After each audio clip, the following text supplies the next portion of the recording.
Padre Santo, con corazones rebosantes de gratitud, nos unimos en este momento sagrado para celebrar el don de tu palabra y el privilegio de estudiarla juntos. Te damos gracias por la sabiduría eterna que nos ofreces, que es una brújula infalible en nuestro caminar por la vida. Te damos gracias por la salud de toda tu iglesia y te pedimos por la pequeña Alba Cristina y su familia para que la sanes y la fortalezcas. Te pedimos, oh Dios, de amor y poder, que avives el fuego de la pasión en nuestros corazones mientras exploramos las profundidades de tus enseñanzas. Que tu Espíritu Santo sea nuestra guía y maestro, iluminando nuestro entendimiento y revelando los tesoros escondidos en cada palabra. Abre nuestros ojos a la verdad y a la belleza de tu mensaje para que podamos aplicar sus principios en cada aspecto de nuestras vidas. Que tu sabiduría nos inspire a tomar decisiones sabias, a construir relaciones sólidas y vivir con integridad y propósito. Bendice a cada uno de los presentes, tanto en cuerpo como en espíritu, y extiende tu gracia a aquellos que se unen a nosotros en oración desde lejos. Que la semilla de tu palabra eche raíces profundas en nuestros corazones, dando frutos de fe, amor y esperanza. Que la luz de tu verdad brille con fuerza en nuestras vidas, disipando las sombras de confusión y la incertidumbre. Que nos impulse a ser faros de tu amor en el mundo, compartiendo tu mensaje de salvación y esperanza con todos los que encontremos en nuestro camino. En el nombre de Jesucristo, nuestro Salvador y Señor, elevamos esta oración de agradecimiento y súplica. Amén. Bueno, gracias a ustedes. Bueno, yo le puse como título Las trampas de las deudas y la pereza. No sé si les ha pasado, pero bueno, en el libro de Proverbios encontramos en el capítulo 6 una joya de sabiduría práctica y profunda espiritualidad. Y a través de sus versículos somos guiados por un camino de transformación, donde la pereza se convierte en diligencia y la insensatez en sabiduría. Es una historia cautivadora sobre la sabiduría financiera, sobre todo, el trabajo duro y la moralidad. Y para eso les quiero contar una historia. Imaginen una pequeña aldea, rodeada de campos fértiles, donde vivía un joven llamado, puede ser Juan, Pedro, yo le puse Elías, para tenerlo un conocido, ¿no? Y era un muchacho lleno de energía y sueños, pero también un poco impulsivo y crédulo. Un día, su amigo Samuel, conocido por sus negocios muy arriesgados, le propuso una idea que parecía una mina de oro. Elías, amigo mío, le dijo Samuel con voz persuasiva, tengo un plan que nos hará ricos, a ambos. Solo necesito que avales un préstamo para mí. Te prometo que te lo devolveré con creces cuando el negocio despegue. Bueno, Elías, joven y emocionado por la perspectiva de riqueza y confiando en su amigo, aceptó sin pensarlo mucho. Firmó los documentos sin leer, ¿saben qué? La letra pequeña, ni considerar los riesgos que una inversión traería así. Bueno, el negocio de Samuel, como ustedes saben, o ya lo vislumbran, fracasó. Y fracasó estrepitosamente. Elías se encontró atrapado en una red de deudas y obligaciones que nunca imaginó.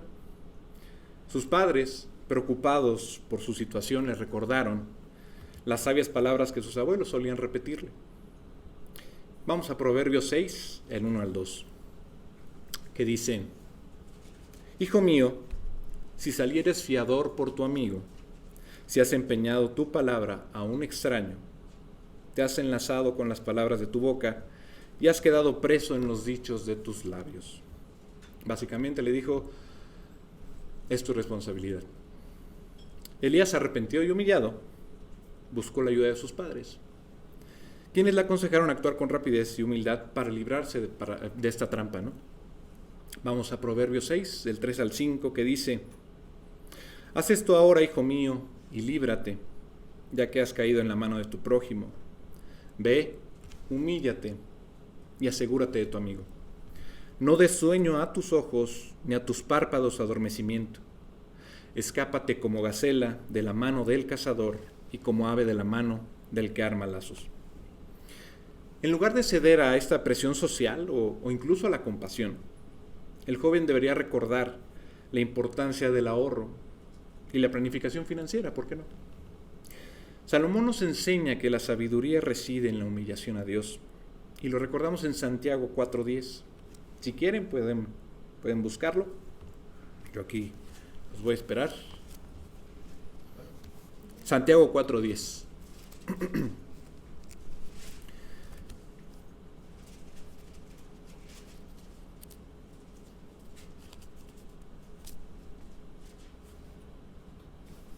Que dice: humillaos delante del Señor y Él os exaltará. Y el trabajo también es muy importante. Entonces, si quieren, ahora vamos a ojear a Colosenses 3:23.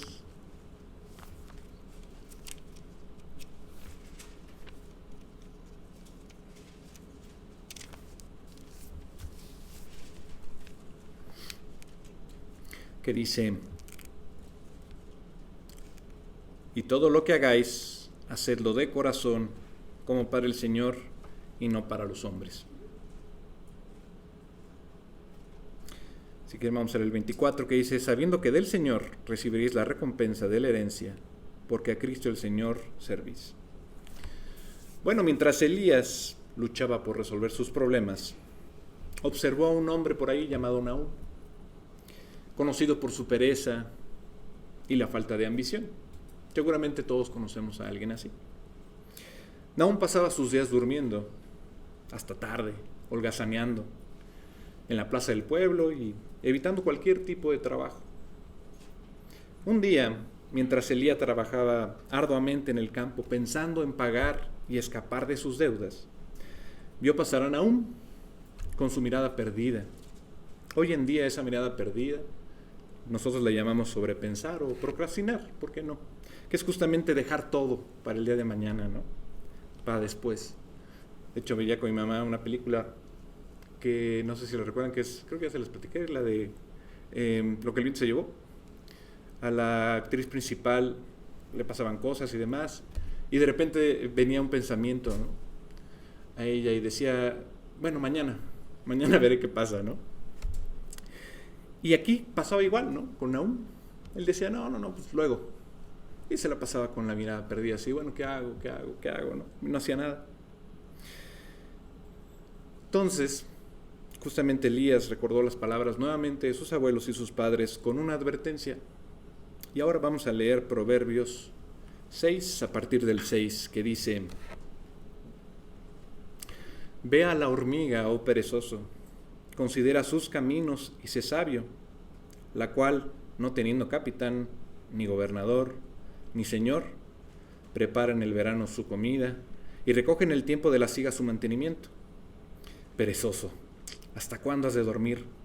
¿Cuándo te levantarás de tu sueño? Un poco de sueño, un poco de dormitar y cruzar por un poco las manos para reposo. Así vendrá tu necesidad como caminante y tu pobreza como hombre armado. Hoy lo sabemos. Las hormigas, vamos a contarles un poquito de las hormigas, las vemos y la Biblia habla de su diligencia y ese trabajo constante que realizan. De hecho, nos inspiran a administrar nuestros recursos de manera responsable, evitando caer en la trampa de la deuda. La hormiga, pequeña e incansable, nos enseña el valor del trabajo duro y la previsión. Elías comprendió que la pereza y la falta de diligencia eran tan peligrosas como las deudas y las malas compañías sobre todo. Por lo tanto, decidió cambiar su rumbo y seguir el ejemplo de la hormiga trabajadora. ¿A qué hizo caso Elías? Hay que recordar a los consejos del abuelo, de los abuelos y de los padres, que también le advertían. Y vamos a leer Proverbios 6 a partir del 12. El 12 al 15 vamos a leer, donde dice: el hombre malo, el hombre depravado, es el que anda en perversidad de boca, que guiña los ojos, que habla con los pies, que hace señas con los dedos. Perversidades hay en su corazón, anda pensando el mal en todo tiempo, siembra las discordias. Por tanto, su calamidad vendrá de repente, y súbitamente será quebrantado, y no habrá remedio. Así le pasó a Samuel, y Elías lo siguió. Como cuando los padres nos decían: oye, pues es que tu amigo hizo tal fechoría en la escuela. Sí, ¿por qué lo hiciste tú? Si él salta, ¿tú también saltas? Bueno, pues parece que sí, ¿no? Pero pues no entendemos. En el capítulo también nos revela, de Proverbios 6, 7 abominaciones que Dios detesta. Vamos a leerlas a partir del 16, donde dice: 6 cosas aborrece Jehová, y aún 7 abomina su alma. Los ojos altivos, la lengua mentirosa, las manos derramadoras de sangre, inocente. El corazón que maquina pensamientos inicuos, los pies presurosos para correr al mal, el testigo falso que habla mentiras y el que siembra discordia entre hermanos. Los ojos altivos, que es la soberbia y la arrogancia, que son actitudes que desagradan a Dios. Debemos cuidar la humildad y reconocer que todo lo que tenemos y somos proviene de Él, proviene de Dios. La lengua mentirosa, la mentira y el engaño destruyen la confianza y dañan las relaciones. Debemos ser veraces y honestos en todas nuestras palabras y acciones. Muchas veces, por más que tratamos de decir la verdad, nos cuesta, porque viene con una carga grande. Y tarde o temprano esa carga nos va a vencer, ¿no? ¿Qué nos puede hacer fuerte? Dios. Pero cuando tú no hablas las cosas con tu familia, con tu pareja, con Dios, te pesan y te pesan mucho. Las manos derramadoras de sangre inocente sobre todo, ¿no? La violencia y el derramamiento de sangre inocente son abominables a los ojos de Dios. Debemos valorar la vida y promover la paz y la justicia. No solamente este país está sediento de eso, está el mundo sediento de eso. Y Dios es el único que lo puede dar. El corazón que maquina pensamientos inicuos, los malos pensamientos y las intenciones perversas conducen al pecado y al sufrimiento. Debemos cultivar pensamientos que sean puros y buscar la voluntad de Dios en todo momento. Los pies presurosos para correr al mal. La tendencia a buscar el mal en nuestros días y participar en actividades pecaminosas nos aleja de Dios. Debemos resistir la tentación y buscar el bien en todo momento. Y el testigo falso que dice mentiras. El falso testimonio y la calumnia son perjudiciales para la justicia y la verdad. Debemos ser testigos fieles y defender la verdad incluso cuando sea difícil. El que siembra discordia entre hermanos, este es terrible también. Por eso Dios aborrece estas 7, ¿no? La división y la discordia destruyen la unidad y la armonía en las relaciones. Debemos buscar la reconciliación y promover la paz entre nuestros hermanos y hermanas. El pasaje en sí nos desafía a examinar nuestro corazón y nuestra conducta día con día. Hay que identificar estas áreas donde necesitamos arrepentirnos y cambiar. Al evitar estas 7 abominaciones y buscar la justicia, la verdad y la paz, podemos agradar a Dios y vivir una vida que refleje su carácter. Con el tiempo, volvamos a Elías. Elías logró salir de la trampa de las deudas y reconstruir su vida. Aprendió a valorar el trabajo, sobre todo el trabajo honesto, a ser prudente en sus decisiones y a evitar estas compañías que lo llevaban por el mal camino. La historia de Elías se convirtió en una lección para todos en la aldea, ¿no? Les enseñó la importancia de la sabiduría práctica de Dios, la prudencia financiera y la diligencia del trabajo. Así, la pequeña comunidad prosperó, guiada por los principios eternos que se encuentran en el libro de Proverbios. Quiero que veamos otros ejemplos de esto, respecto a cómo Dios en su palabra nos habla acerca de esto, del ahorro, de la inversión y sobre todo el trabajo. Justamente les comentaba hace ratito a Pati que cuando me toca dar estudio, ¿no? Siempre me pasa que ya cuando es casi la hora como que entra la inspiración, gracias a Dios, y de repente tuve que volver a agregar cosas. Y entonces cambié todo y demás, y justamente llegué a estos ejemplos, ¿no? A mí me gustan las finanzas, no soy bueno, Dios me está enseñando, pero la verdad es que empecé a ver estos ejemplos y dije, se los tengo que compartir. Y muy breve, porque hablan justamente de lo que estamos viendo en Proverbios. Si quieren, que está largo, pero no lo voy a exponer todo, obviamente, nada más los ejemplos. Vayan a Génesis 41. Y justamente les voy a platicar del ejemplo de José y los años de abundancia y escasez que pasaron, ¿no? Como ustedes saben, en Egipto, José interpretó el sueño del faraón, que predecía 7 años de abundancia, seguidos de 7 años de escasez. José le aconsejó al faraón almacenar grano durante los años de abundancia para prepararse para la hambruna que venía. El faraón, por eso, nombró a José gobernador de Egipto, y este implementó un plan de ahorro e inversión que salvó a Egipto de las naciones vecinas de la hambruna Y vamos a leer el versículo clave que escogí, que es Génesis 41:36. Y dice: y esté aquella provisión en depósito para el país, para los 7 años de hambre que habrá en la tierra de Egipto, y el país no perecerá de hambre. El versículo para mí resume la esencia del capítulo, que es la previsión y la planificación frente a toda esa adversidad. José, gracias a la sabiduría de Dios y la habilidad dada por él para interpretar los sueños del faraón, propone este plan para almacenar el grano durante estos años de abundancia y evitar la hambruna, evitar la escasez. Y este plan no solo salva a Egipto, sino también a las naciones vecinas, y establece a José como una figura clave en el gobierno egipcio. Y justamente el versículo destaca la importancia de la prudencia, la previsión, la administración responsable y los recursos para enfrentar los desafíos futuros.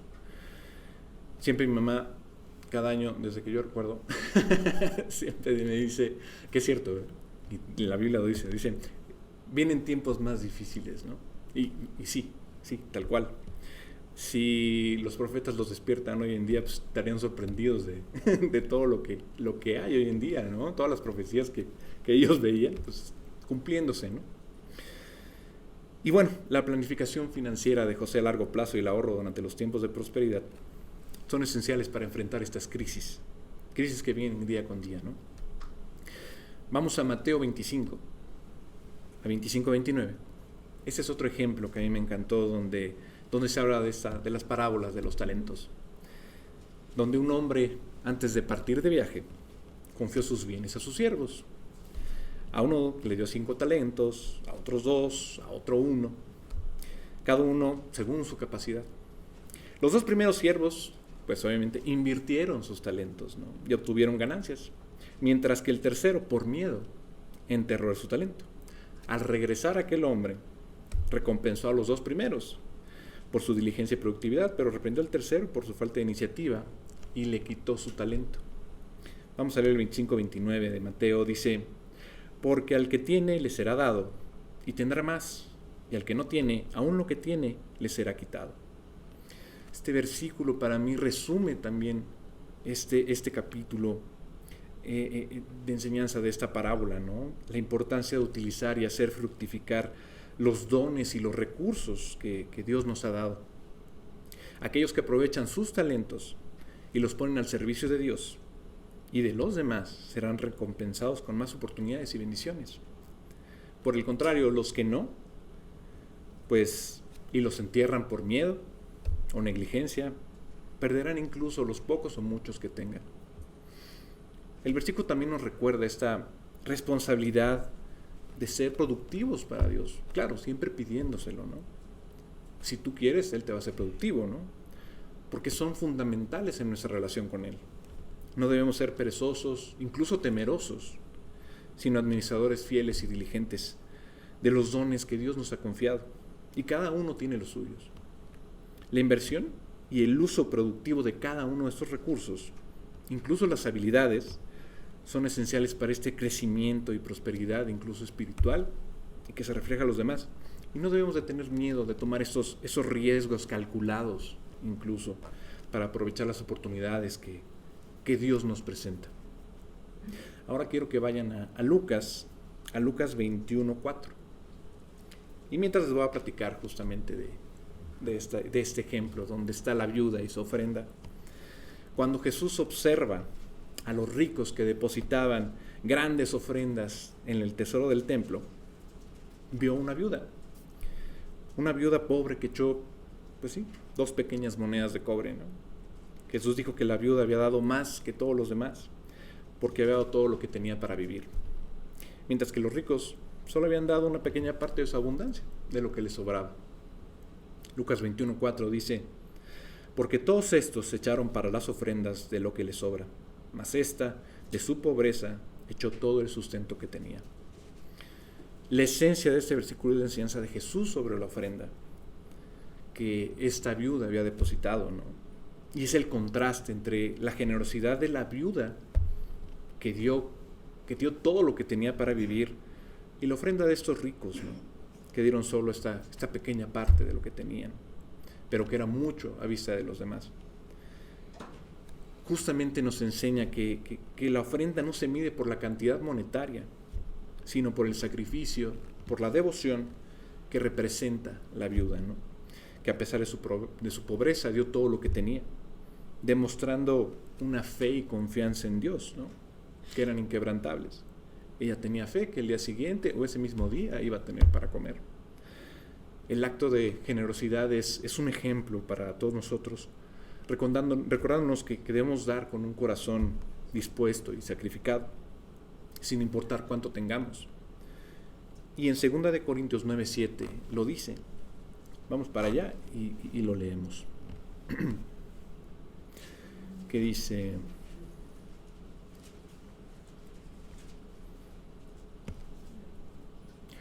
cada uno dé como propuso en su corazón, no con tristeza ni por necesidad, porque Dios ama al dador alegre. Como decíamos, el valor de la ofrenda no se mide por la cantidad, no es cuantificable así, sino por el sacrificio y la generosidad que representa, que le tienes a Dios. Incluso estas pequeñas contribuciones pueden tener un gran impacto cuando se hacen con un corazón dispuesto. El hombre ha tratado de replicar esto, y hay muchos libros, ¿no? Ahorita el que me acuerdo justamente por estos pequeños cambios, por estas pequeñas contribuciones que se hace con todo el corazón, es un libro que se llama Hábitos Atómicos. Básicamente dice, pequeños cambios pues pueden hacer grandes cosas, ¿no? Y bueno, la verdad es que es un mal ejemplo, pero cuando hacen la energía nuclear, pues es con átomos, ¿no? O sea, lo más pequeño, ¿no? Que justamente esto es lo que crea energía. Cuando Dios nos da un corazón sincero y donde podemos contribuir, más que la cantidad es esta intención y esta generosidad hacia Dios, ¿no? De dar un poco de lo que Él nos da, ¿no? Pero con un corazón sincero, un corazón dispuesto. Quiero que vayamos a Hechos 18:3, y donde vamos a ver a Pablo hacer tiendas. Mientras les platico. El apóstol Pablo, además de su ministerio, trabajaba como hacedor de tiendas, básicamente, ¿no? Para mantenerse a sí mismo y no ser una carga para los demás. Pablo no solamente valoraba su trabajo, porque además era honesto y enseñaba a los creyentes para trabajar con sus propias manos y generar lo suficiente para esta vida, ¿no? Y ayudar incluso a los necesitados.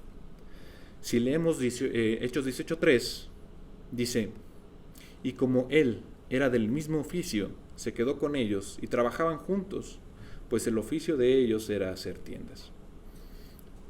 Creo que el versículo destaca esta humildad y diligencia de Pablo, ¿no?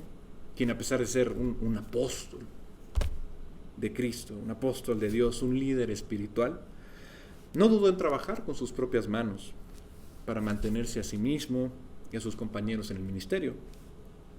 El versículo también nos muestra que Pablo valoraba este trabajo y enseñaba a los demás a hacer, pues, entregarle su trabajo a Dios para ser autosuficientes, ¿no? Digamos en la tierra, ¿no? Digo, todo es basado en la confianza con Dios, ¿no? Y siempre confiando en Él. Y el trabajo diligente y honesto y honorable, pues es necesario para nuestro sustento también, ¿no? Pero es para contribuir al bienestar de nuestra iglesia, ¿no?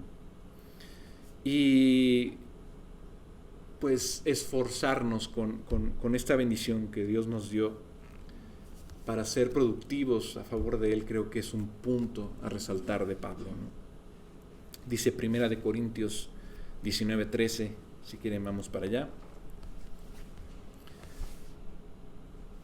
A mí me gusta mucho este versículo cuando se habla de esforzarse, ¿no?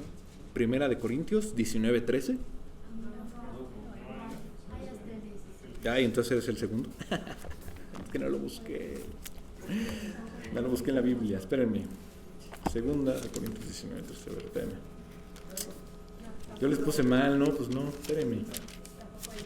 No hay 19:13. Lo apunté mal. 16:13, sí, no, a ver, espérenme, sí. A ver, no es la de... es que creo que, es que no, dice, esfuérzate y esforcémonos por nuestro pueblo y haga Dios lo que bien le parezca. Pero es Crónicas. Crónicas, ¿verdad? A ver.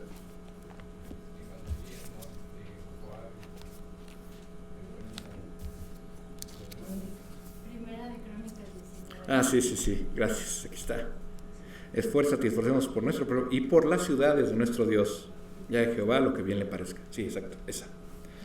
Y me encanta porque este ejemplo bíblico nos enseña también la importancia del ahorro, ¿no?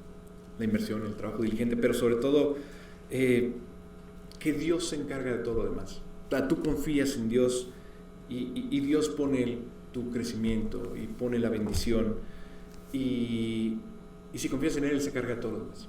Básicamente es eso, ¿no? Si nos vamos ya que estamos en el Antiguo Testamento, a Primera de Reyes, ahora sí, Primera de Reyes 17-16, vamos a ver el ejemplo de Elías y la viuda de Sarepta.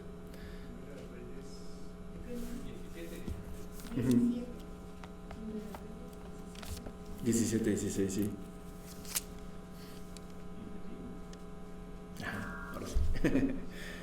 Dice, bueno, platicándoles la historia, ¿no? Y ahora con la falta de agua que apenas comenzó a llover, ¿no? Justamente en este pasaje, pues tenemos también una época dura, una época de sequía y hambruna. Y Dios envió al profeta Elías a la ciudad de Sarepta.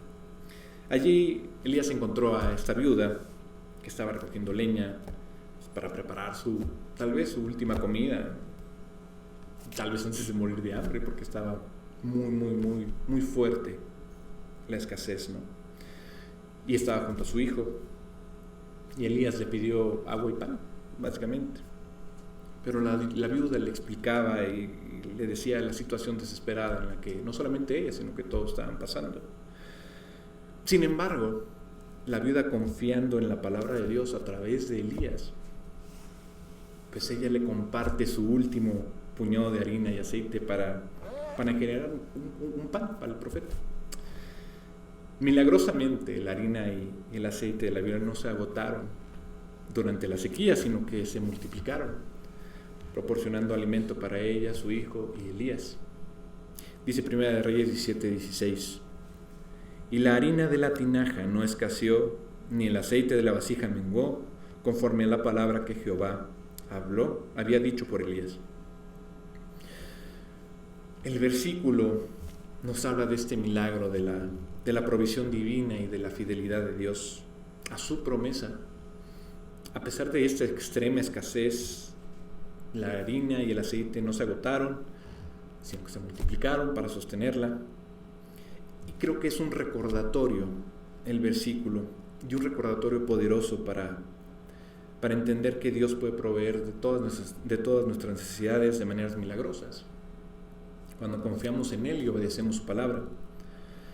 Y creo que este relato bíblico nos da algunas lecciones, como la fe y la obediencia, porque la viuda demostró una fe extraordinaria al obedecer a la petición de Elías.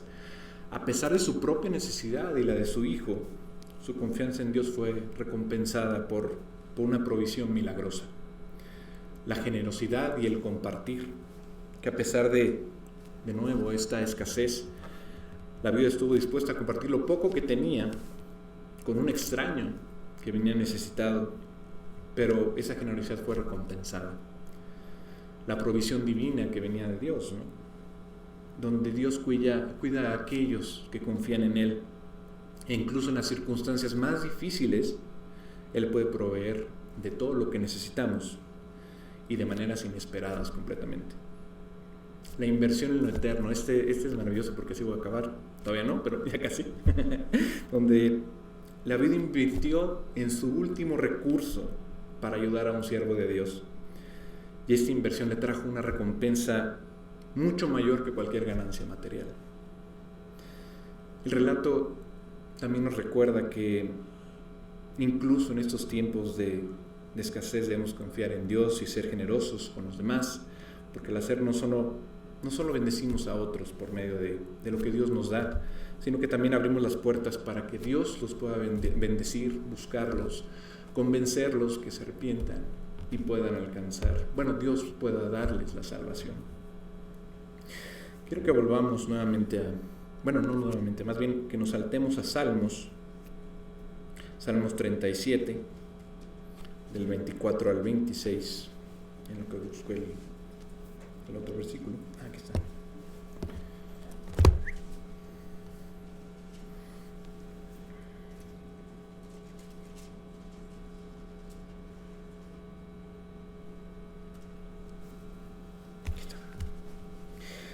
Dice Salmos 37, 24 al 26: Cuando el hombre cayere, no quedará postrado, porque Jehová sostiene su mano. Joven fui y he envejecido, y no he visto justo desamparado, ni su descendencia que mendigue pan.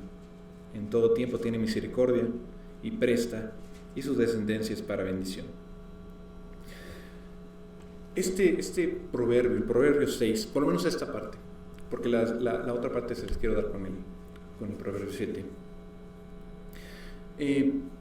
Creo que es un viaje transformador del mismo Elías, cuando supo que Samuel lo había engañado para que le prestara dinero, ¿no? Y él se alejó justamente de la pereza y abrazó la sabiduría por todos sus pecados, sus problemas, su falta de confianza en Dios. Y encontró protección, encontró discernimiento, encontró paz.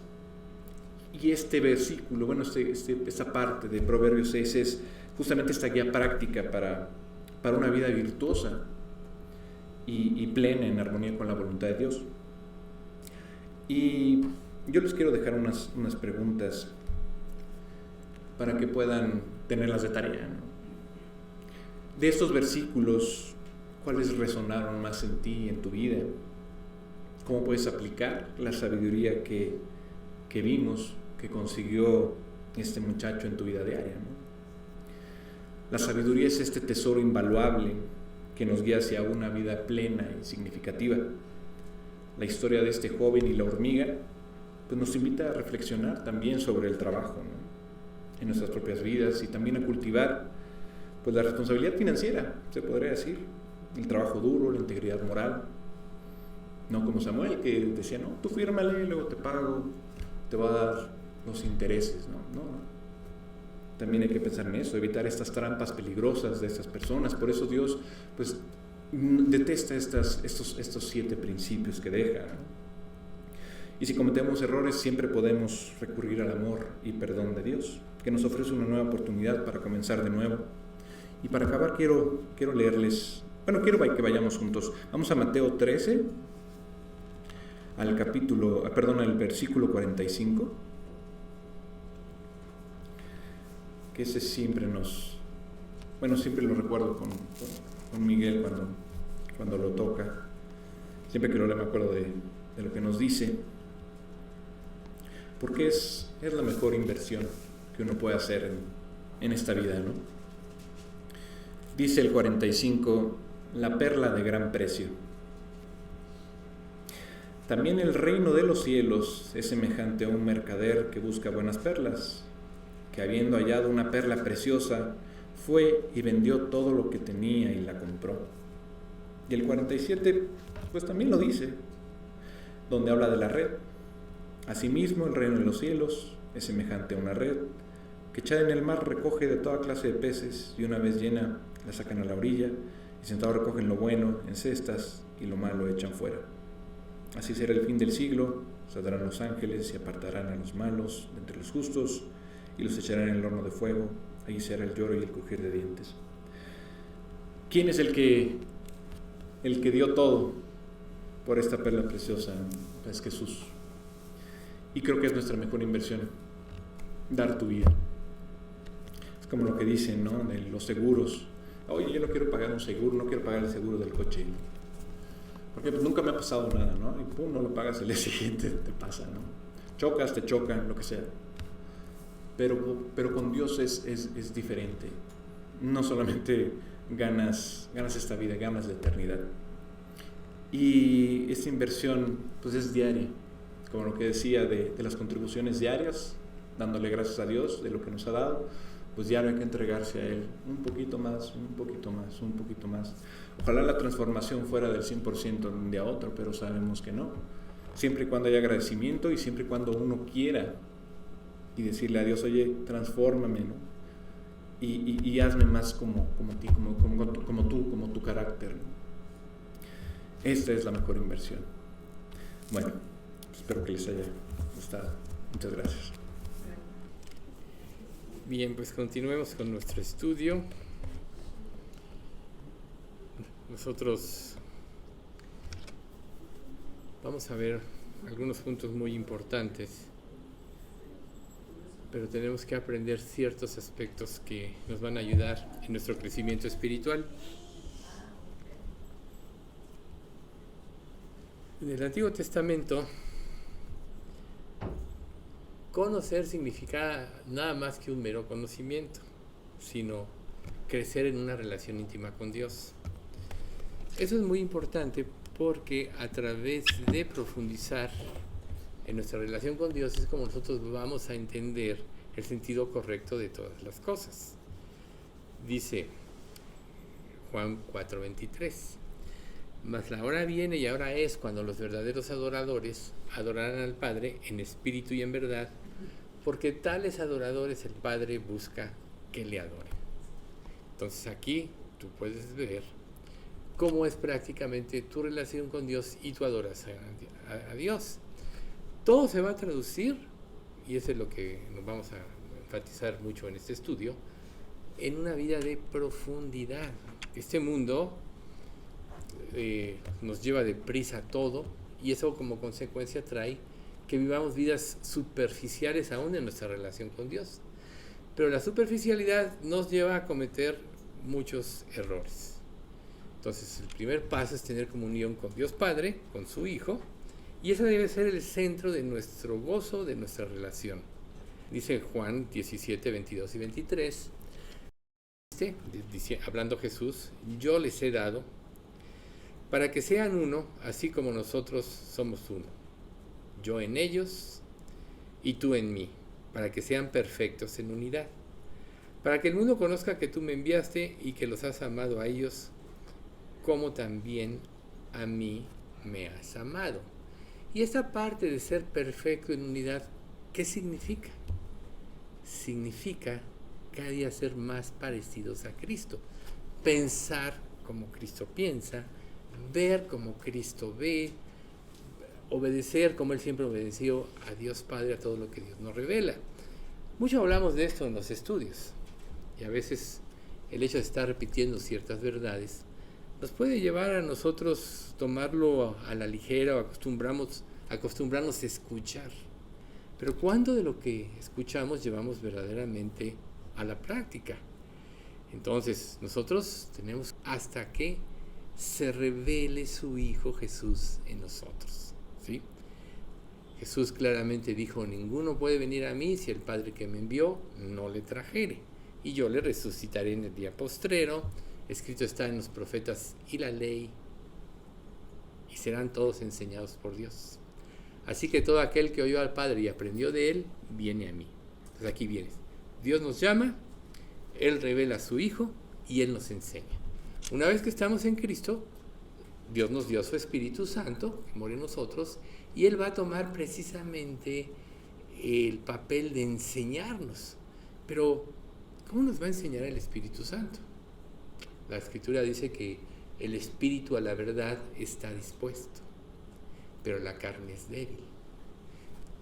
El Espíritu Santo necesita tener un corazón dispuesto para que las enseñanzas puedan dar el fruto verdadero.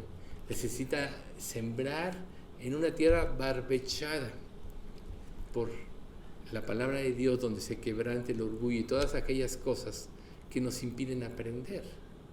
Cuando tú te pones a escuchar cualquier estudio, cualquier tipo de predicación, siempre está la cuestión en tu mente, esto ya lo sé, esto ya se dijo, pero nunca se les olvide que cuando Dios repite e insiste, es para que verdaderamente aprendamos. La misma Escritura nos da este principio, de cierto os digo. Eso quiere decir, pongan mucha atención a lo que se dice. ¿Y qué significa poner atención? Fijar nuestra atención a ello. Recibir, apropiar y ejecutar. Si no, de nada sirve. No son los oidores de la ley, dice la Escritura, los justos ante Dios, sino los que cumplen la ley, esos serán justificados.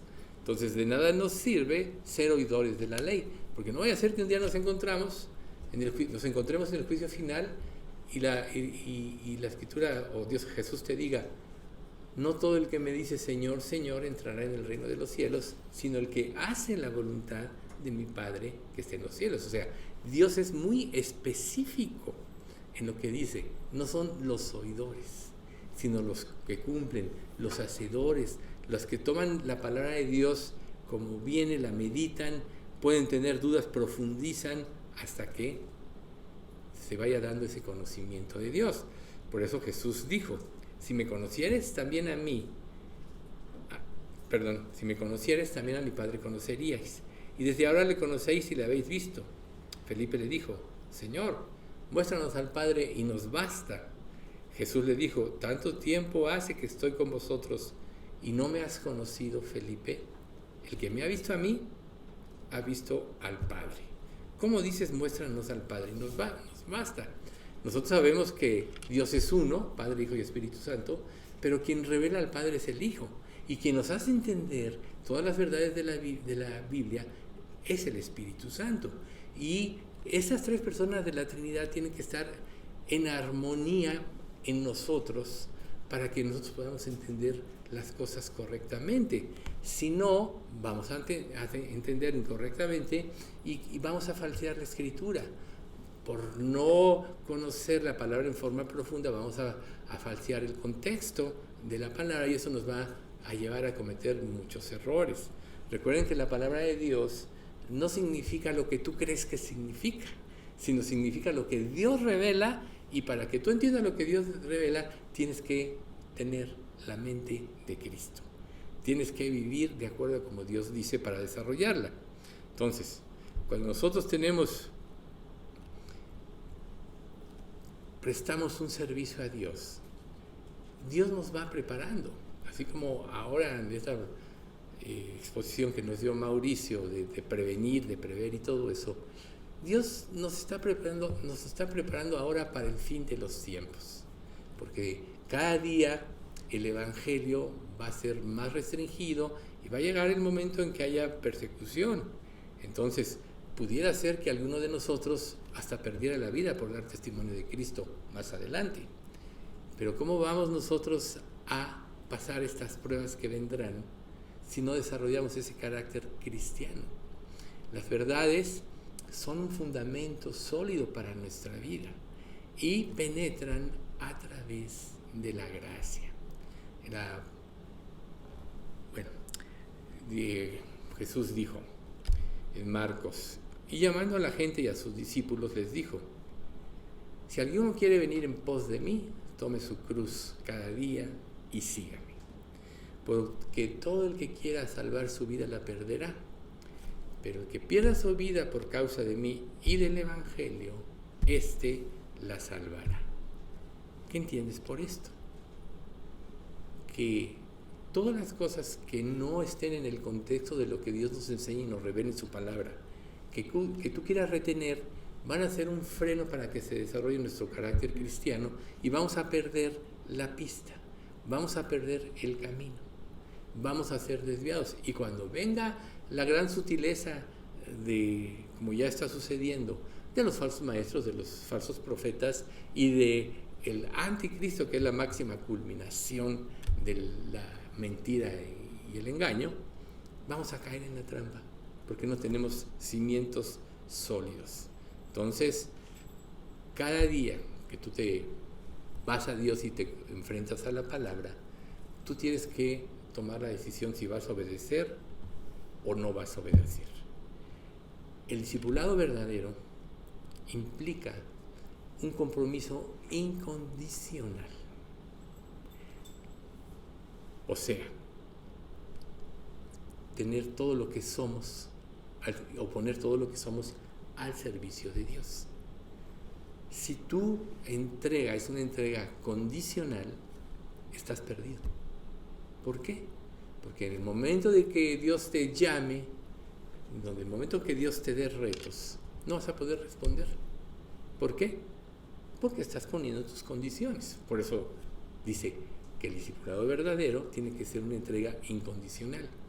¿Qué condiciones le estás poniendo a Dios? En Gálatas 2:20, Pablo, claro, la mayoría de ustedes lo conocen, con Cristo estoy juntamente crucificado y ya no vivo yo, mas vive Cristo en mí. Y lo que vivo en la carne lo vivo por fe en el Hijo de Dios, el cual me amó y se entregó a sí mismo por mí. O sea, Pablo crucificó todo lo que él era, por eso pudo ser usado por Dios. Hizo a un lado lo que él era para dar paso a lo que Dios quería que él hiciera. Y le costó, claro que le costó, negarse a sí mismo, le costó problemas, persecuciones, naufragios, latigazos, muchas cosas. Pero él mismo dijo que él todo lo que podía haber sido, en lo cual se hubiera podido él envanecer por sí mismo, lo dice, pero cuantas cosas eran para mi ganancia, las he estimado como pérdida por amor de Cristo Jesús. Por amor del cual lo he perdido todo y lo tengo por basura para ganar a Cristo. Si tú no tomas tu cruz cada día, si tú no lo pierdes todo en el sentido de cualquier cosa que puede estorbar tu entrega y tu consagración, entonces vamos a fracasar en nuestra vida cristiana. Y en el momento de las pruebas, que muchas de las que estamos nosotros viviendo ahorita nos están preparando para lo que vendrá, están desarrollando un carácter, una fe sólida, una fe firme. ¿Sí? Si nosotros tratamos de proteger nuestros intereses, nuestra vida de la muerte o el dolor y la incomodidad, entonces nunca vamos a poder generar un compromiso verdadero con Cristo. Porque en el momento en que Dios nos enfrente y nos diga, ve allá o ven acá, haz esto, haz lo otro, siempre vamos a decir, ay no, esto no, Dios. ¿Acaso no era una parte del pensar de los fariseos? Ellos chocaron con Jesús porque siempre actuaban conforme a su propia conveniencia. ¿Y tú cómo actúas en tu vida cristiana? Si tú estás actuando a favor de tu conveniencia, estás desobedeciendo a Dios. Si tú obedeces a Dios a pesar de tu tranquilidad, de tu propia conveniencia, entonces vas a fracasar. O mejor dicho, si tú reaccionas a pesar de, vas a ser un obrero que prospere en el camino, en el trabajo de Dios. ¿A quién va a usar Dios? Al que obedece. Y Jesús nos advierte en Filipenses 1:29 que a nosotros nos es concedido por causa de Cristo no solo creer en Él, sino también padecer por Él. Entonces, si la Escritura nos está diciendo que tenemos que armarnos de saber que ir contra el mundo nos va a costar quizá problemas, desprecios, críticas, y no lo soportamos, entonces vamos a caminar a favor del mundo. Pero Dios ve como un privilegio el que soporta cualquier cosa con tal de hacer y obedecer la voluntad de Dios. Cuando nosotros entregamos sin condición nuestra vida al servicio de Cristo, entonces descubrimos el verdadero propósito de vivir. David, en el lecho de su muerte, cuando prácticamente ya le había dado el reino a Salomón, él declara lo siguiente en 1 Crónicas 29, 11 al 13. Tuya es, oh Jehová, la magnificencia y el poder, la gloria, la victoria y el honor, porque todas las cosas que están en los cielos y en la tierra son tuyos. Tuyo, oh Jehová, es el reino, y tú dominas sobre todo, y tú eres excelso sobre todos. Las riquezas y la gloria proceden de ti, y tú dominas sobre todo. En tu mano está la fuerza y el poder, y en tu mano el hacer grande y dar poder a todos.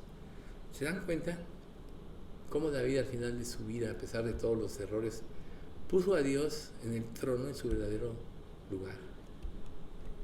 Él prácticamente nos declara aquí que a Dios le pertenece todo. Nuestras vidas le pertenecen, Él nos creó. Pero cuando voluntariamente venimos a Cristo y ponemos nuestra vida, es cuando Dios puede traer un fruto que será un fruto que permanezca para siempre. Entonces, ¿cómo pensaba Jesús?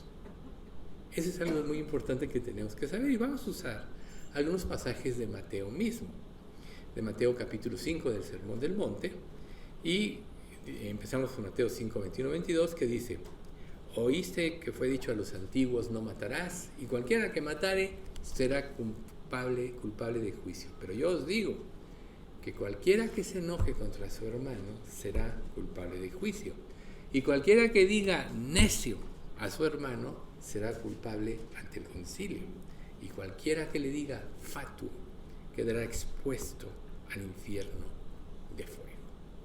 Entonces, aquí Jesús estaba enseñando algo. No basta con no matar, también tenemos que evitar el odio y el enojo. A veces nosotros en nuestra relación con los demás estamos llenos de situaciones no arregladas con Dios y no podemos tener una relación armoniosa con alguien por todo lo que estamos conteniendo en nuestro corazón, que Dios a través de su palabra quiere que saquemos. Y si nosotros guardamos resentimiento, rencor o lo que tú quieras que guardes en tu corazón contra tu prójimo, te va a impedir relacionarte correctamente con tu prójimo. Y si nuestro prójimo, que somos aquí todos los que estamos hechos a la semejanza de Dios, ¿qué quiere decir? Que nos vamos a poder relacionar bien con Dios. Por eso Jesús dijo: fue dicho esto, pero yo os digo. O sea, aquí está establecido de esta manera, pero vamos más al fondo. ¿Se acuerdan que al principio del estudio yo dije, hay que profundizar? Vamos más al fondo. ¿Qué estás guardando en tu corazón hacia los demás? ¿Te impide tener una buena relación con tu prójimo? ¿Te impide amarlo? O sea, ¿no acaso el segundo mandamiento es amarás a tu prójimo como a ti mismo? Claro que sí. ¿Y lo estamos cumpliendo? Recuerden ustedes que la ley nos marca una forma de ser que nadie puede cumplir, pero en la gracia el cumplimiento de la ley, los dice Gálatas, es el amor. Por tanto, si tú estás guardando o albergando en tu corazón cosas, o sea, obviamente en nuestra relación y en nuestro trato con los demás, nadie va a ser la persona que te agrade a ti en todo. Serías muy egocentrista si tú quieres que todas las personas te agraden lo que tú quieres que te agraden. Nadie va a ser así, todos somos diferentes. Entonces, ¿dónde está el secreto de esto? No guardar resentimiento, arreglar muchas cosas en oración, pero sobre todo, limpiar nuestro corazón. Mateo 5, del 23 al 26 dice: por tanto, si traes tu ofrenda al altar y ahí te acuerdas de que tu hermano tiene algo contra ti, deja ahí tu ofrenda delante del altar y anda, ve y reconcíliate primero con tu hermano y entonces ven y presenta tu ofrenda. Ponte de acuerdo con tu adversario pronto, entre tanto que estás con él en el camino, no sea que el adversario te entregue al juez y el juez al alguacil y seas echado en la cárcel. De cierto te digo que no saldrás de ahí hasta que pagues el último cuadrante. ¿Te das cuenta? Lo que Dios nos está pidiendo a ti aquí. No puedes albergar y guardar ningún resentimiento. No puedes dar una vida en la que tú a tu juicio cumples la ley, pero tienes una relación mala con los demás. ¿Ustedes creen que Dios se equivocó? Y lo hemos mencionado. En la familia que nos puso, en la época que nos puso, en el país donde nos puso, en las circunstancias que vivimos. Esta generación es una de las generaciones que va a ser más responsable ante Dios, porque la revelación de la palabra se ha dado como nunca, ¿sí? Entonces, por ejemplo, una persona puede dar sus ofrendas y decir, yo ya cumplí con esto, pero puede no tener una relación correcta con Dios, entonces ¿de qué le sirve? Recuerden que aquí mismo hemos dicho, lo que hagas, hazlo de corazón como para el Señor y no para los hombres. Pero si tú empiezas a albergar en tu mente pensamientos diferentes, eso va a estorbar tu relación con Dios, te va a quitar la libertad de servir a Cristo y te va a quitar la libertad de relacionarte con los demás. Recuerden una cosa, grábense esta frase. Nosotros somos producto de lo que es nuestra relación con Dios. Y eso se refleja en todas las áreas de nuestra vida. ¿Cómo es nuestra relación con los demás? ¿Somos pacientes, amorosos? ¿Procuramos el bien de los demás?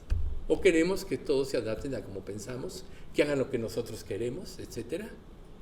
Entonces quiere decir que estás intentando manejar a Dios. Usas una relación con Dios para que te cumpla tus deseos egoístas, para que te saque o te libra de problemas, cuando Dios te dice que a nosotros se nos ha concedido por causa de Cristo no solo creer en Él, sino también padecer por Él. Ahora vamos con el adulterio. Oíste que fue dicho a los antiguos, no cometerás adulterio, pero yo os digo que cualquiera que mira a una mujer para codiciarla, ya adulteró con ella en su corazón. Por tanto, si tu ojo derecho te es ocasión de caer, sácalo y échalo de ti, pues mejor es que se pierda uno de tus miembros y no que todo tu cuerpo sea echado al infierno.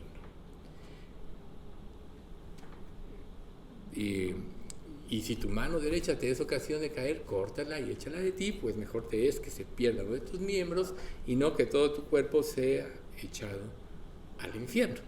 Entonces no basta con el acto físico de cometer adulterio, no. Tenemos que guardar nuestro corazón. Recuerden, donde esté tu tesoro, ahí estará tu corazón. ¿Cómo vas a guardar tu corazón? Si este mundo con su sensualidad y sus engaños te lleva por todos lados, ¿cómo vas a guardar tu corazón? Primero, concentrarte en agradar a Dios. Saber que cualquier desviación de lo que Él nos marcó como mandamiento, y recuerden, Dios es el creador y los mandamientos que Él nos dio, no se los dio para salvaguardar nuestra vida en forma espiritual. Por eso es que la violación de ellos trajo tantos trastornos.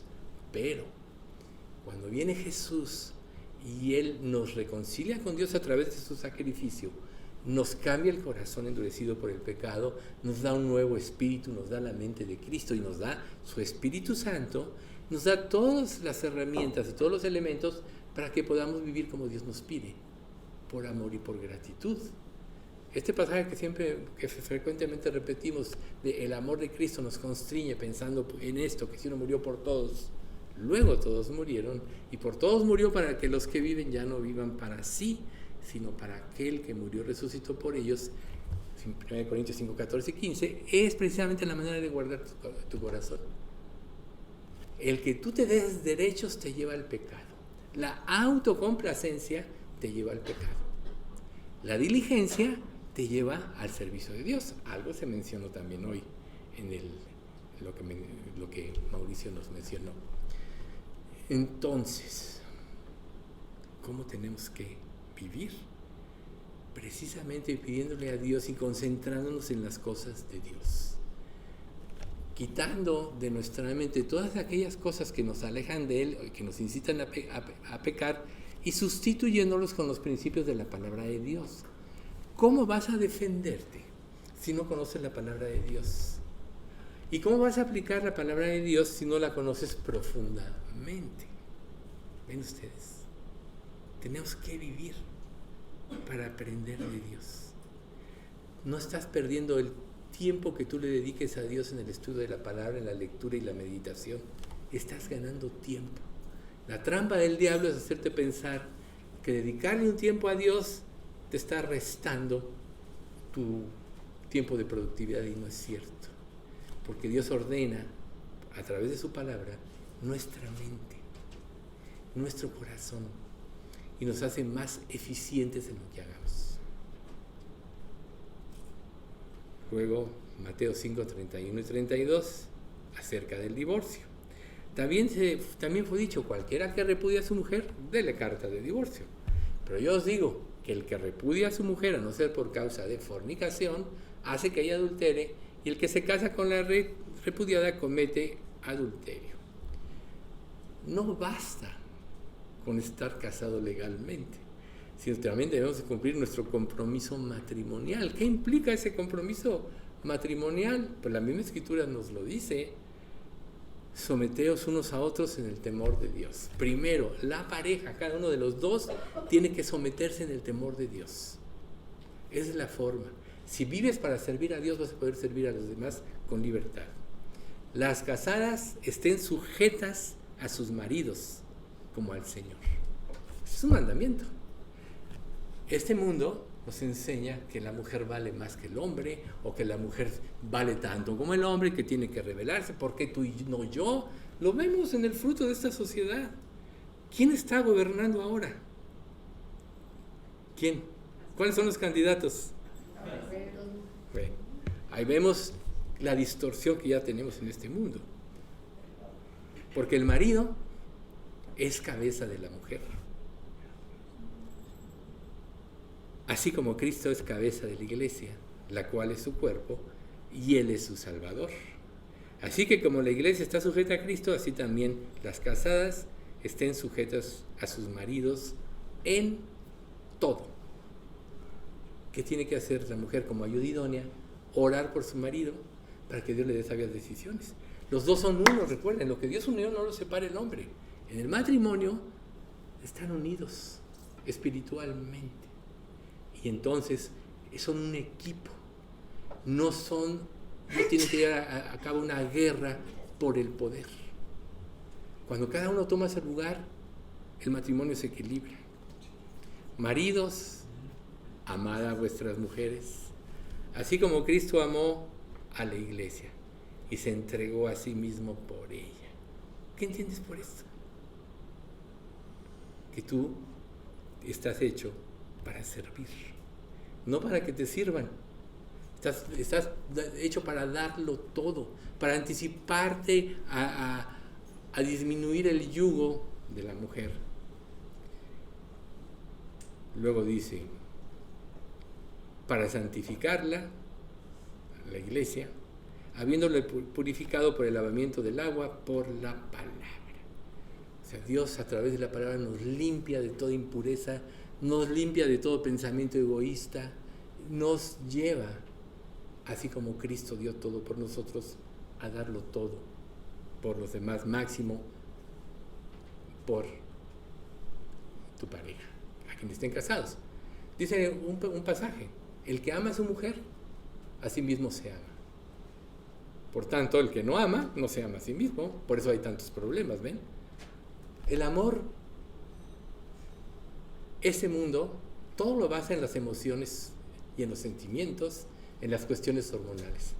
Nunca te dicen lo que pasa después. Y se enamoraron y se casaron, fueron muy felices. Ahí es donde empezó la cuestión.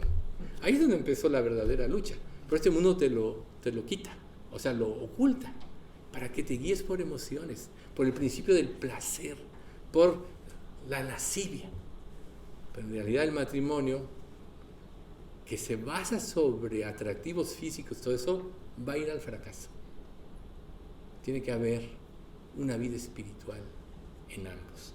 Ambos tienen que anhelar servir al Señor. Si esto no sucede, va a haber egoísmo en esa relación. Por eso Dios quiere que el matrimonio sea santo. Sí, habla de la iglesia para santificarla, habiéndola purificado en el lavamiento del agua por la palabra.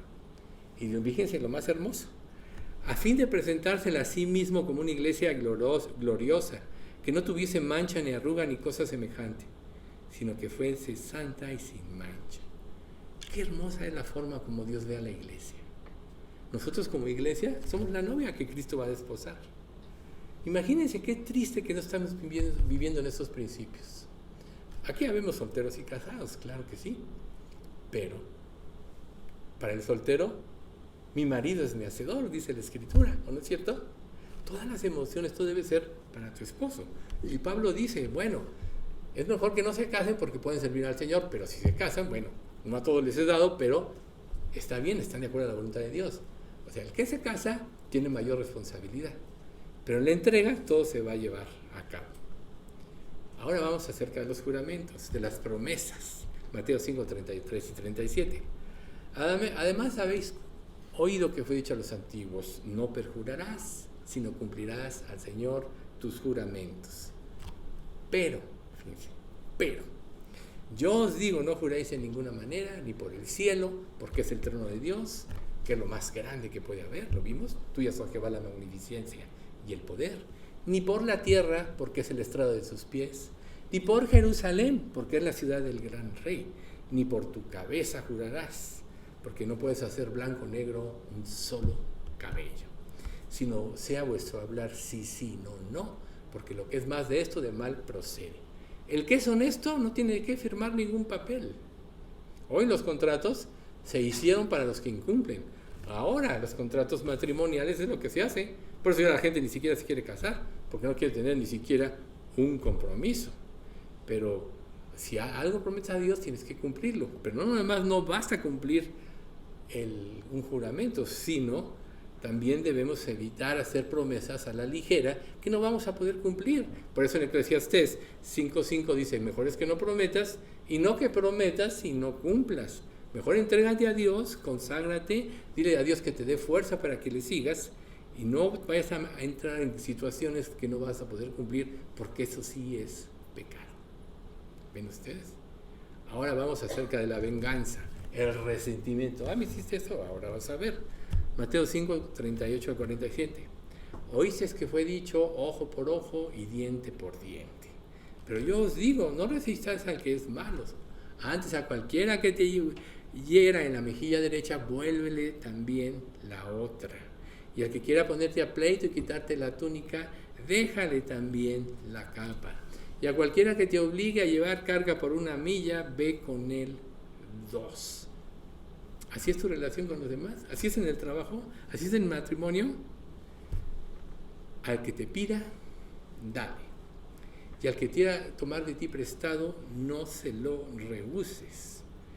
Oísteis que fue dicho, amarás a tu prójimo y aborrecerás a tu enemigo, pero yo os digo, siempre el pero, vamos más profundo, amad a vuestros enemigos, bendecid a los que os maldicen, haced bien a los que os aborrecen, llorad por los que os ultrajan y persiguen, para que seáis hijos de vuestro Padre que está en los cielos, que hace salir su sol sobre malos y buenos, y hace llover sobre justos e injustos. Porque si amáis a los que os aman, ¿qué recompensa tendréis? Y si saludáis a vuestros hermanos solamente, ¿qué hacéis de más?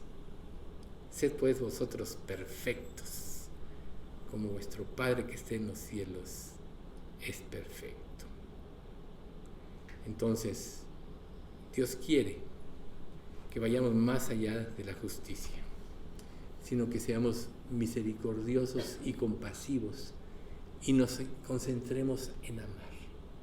¿Cómo puedes amar si traes todavía tu corazón tan sucio, tan lleno de resentimientos?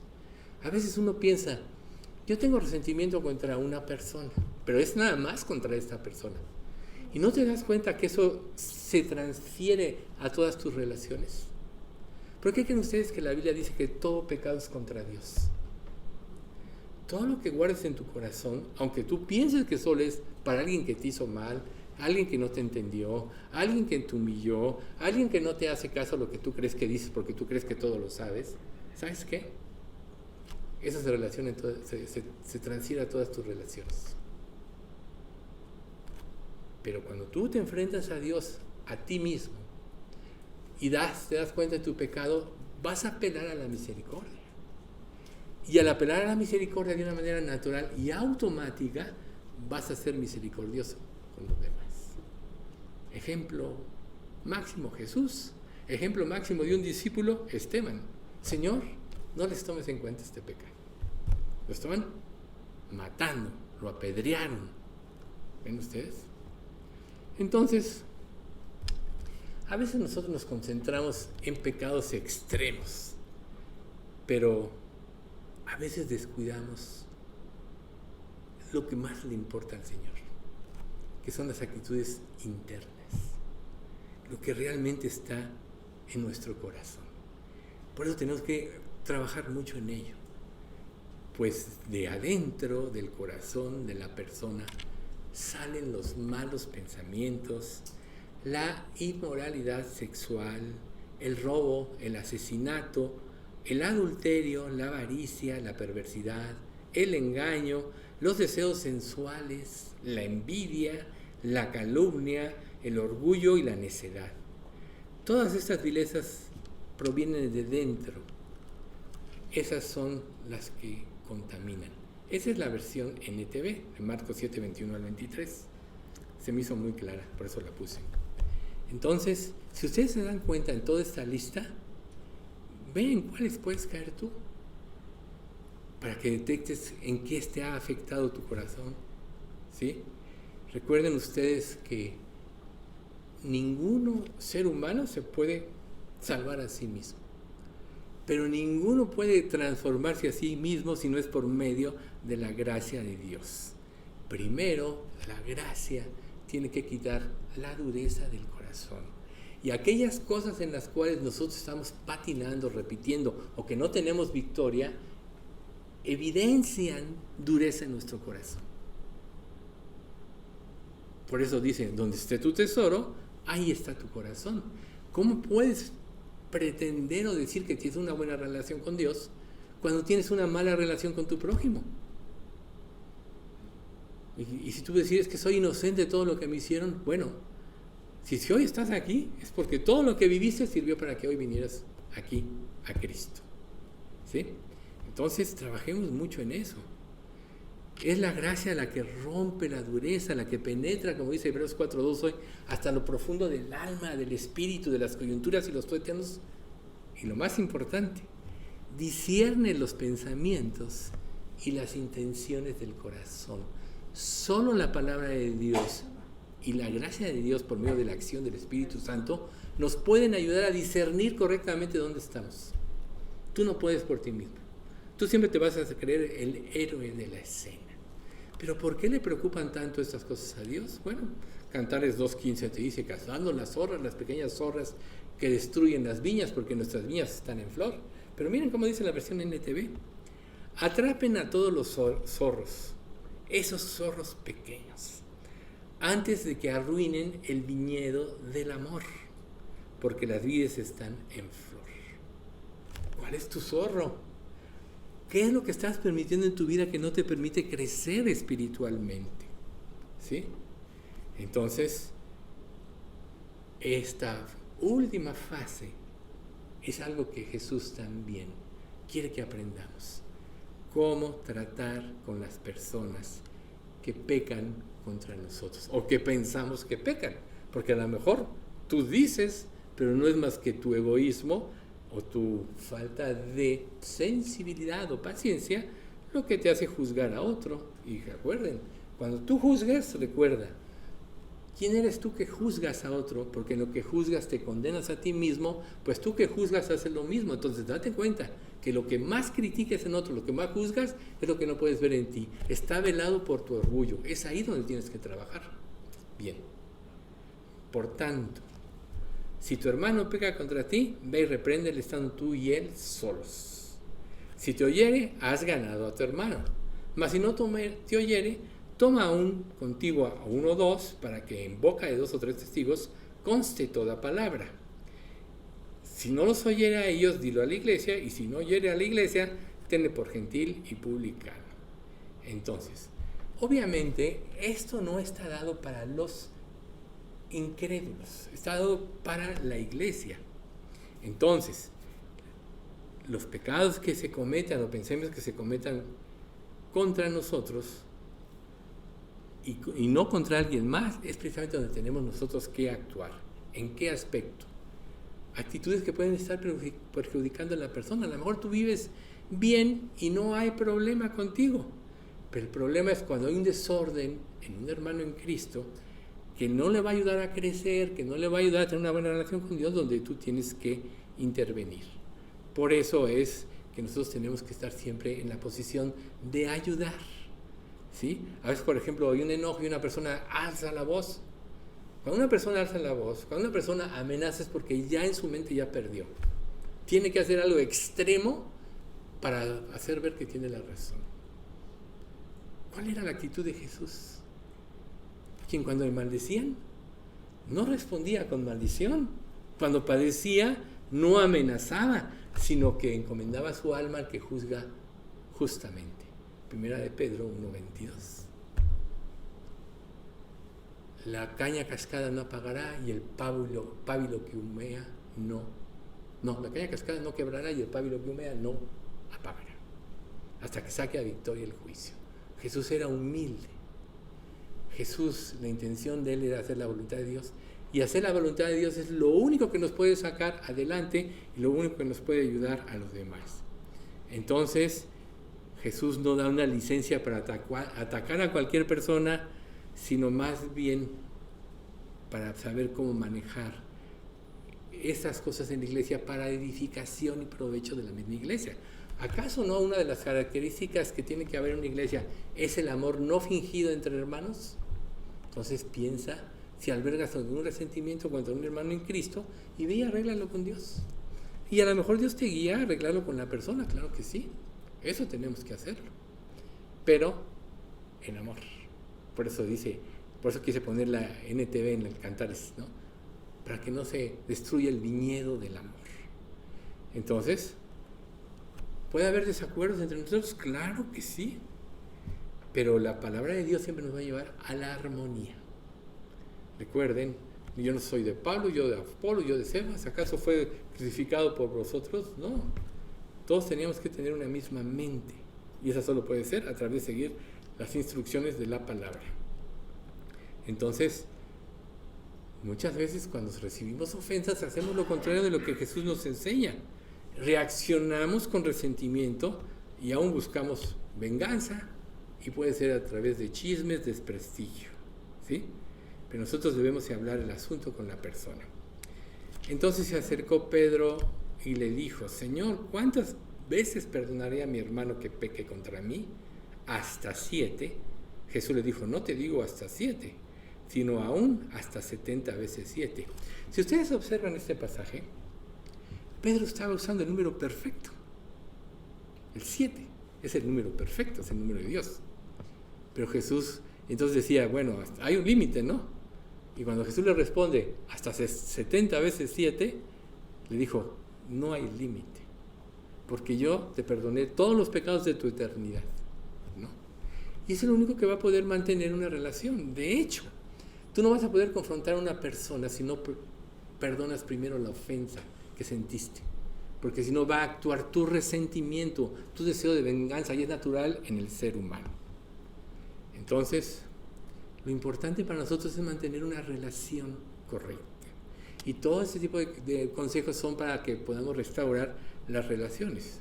Ahora, los creyentes que sirvan a otros es porque aprecian a las personas, a sus hermanos en Cristo, y no hay tarea demasiado difícil o severa o dura para servir.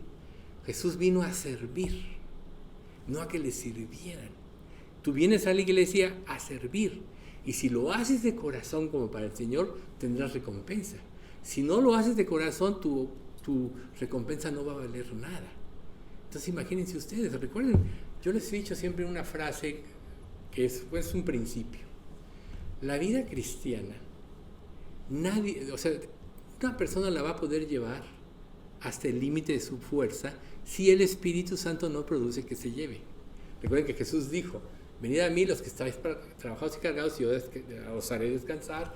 Llevad mi yugo sobre vosotros y aprended de mí, que soy manso y humilde de corazón, porque mi yugo es fácil y ligera mi carga. En Cristo podemos hacer las cosas, pero si no las haces en Cristo, tu servicio a Dios se va a ir opacando, no vas a dar la excelencia, vas a tener actitudes que no son correctas, y eso para Dios no vale. Entonces lo que hagas, hazlo de corazón como para el Señor y no para los hombres. Si no, es mejor que no lo hagas, ¿sí? Entonces, también otro principio, si ves que alguien necesita que algo se haga, no esperes a que alguien te pida que lo hagas. Toma tú la iniciativa y hazlo, porque a veces Dios te muestra a ti cosas que otros no ven para que lo hagas. Entonces, si Dios pone en ti ayudar en algo a tu hermano en Cristo, hazlo. No busques pretextos para no hacerlo. ¿Por qué? No estás cumpliendo el mandamiento del amor. Tienes que anticiparte.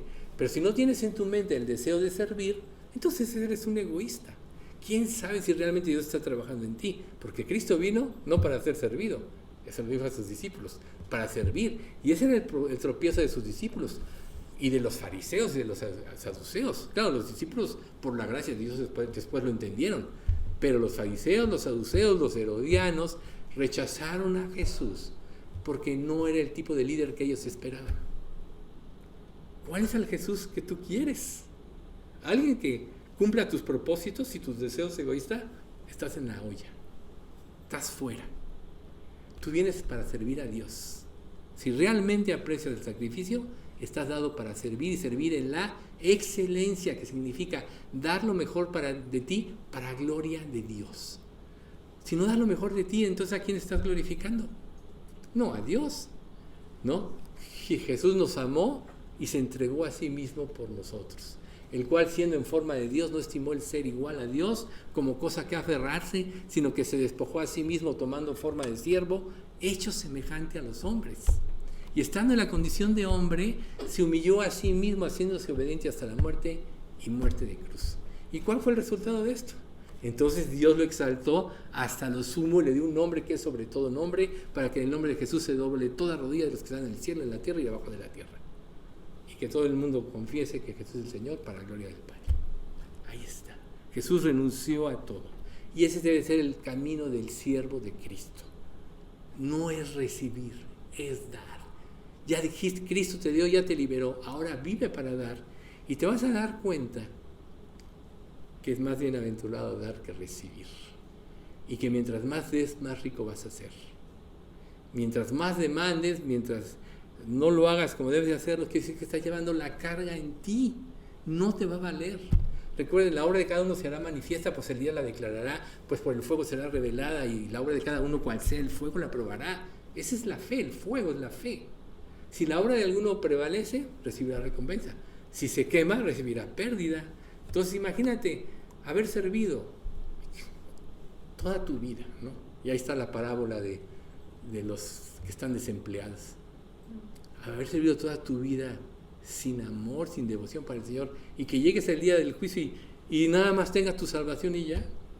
Qué triste va a ser cuando Dios nos da la oportunidad en vida. Hoy es la oportunidad de servir a Cristo, hoy es la oportunidad de hacer tesoro en el cielo, hoy es la oportunidad de glorificar a Dios con nuestras vidas. Si tú no tienes esto en tu corazón, algo anda mal en ti. Entonces Jesús ya nos está dando, a través de esta exposición, la vida que Él requiere de sus seguidores. Tienes que darlo todo. Un creyente verdadero tiene un corazón de siervo, de servicio, ¿sí? Entonces, la pregunta para terminar que nos tenemos que estar haciendo es: ¿estamos viviendo como Jesús nos enseñó? Vamos a dar gracias. Padre bendito, te queremos agradecer mucho por este estudio, por todos estos principios que nos has dado el día de hoy.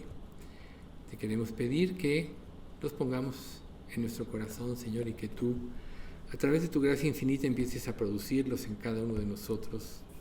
Porque ¿qué cosa más grande podríamos hacer en esta vida después de la salvación, sino servirte, glorificarte con nuestras vidas en gratitud a todo lo que tú ya hiciste por nosotros en la cruz? Nunca quizá alcanzaremos a entender la grandeza de este sacrificio y de lo que tú nos has librado, pero ponemos nuestra vida en tus manos para que tú produzcas en nosotros, Señor, la vida que tú pretendes. Señor, guarda nuestra iglesia, guárdala en fe, en sana doctrina. Todo esto, Padre, te lo pedimos en nombre de nuestro Señor Jesucristo. Amén.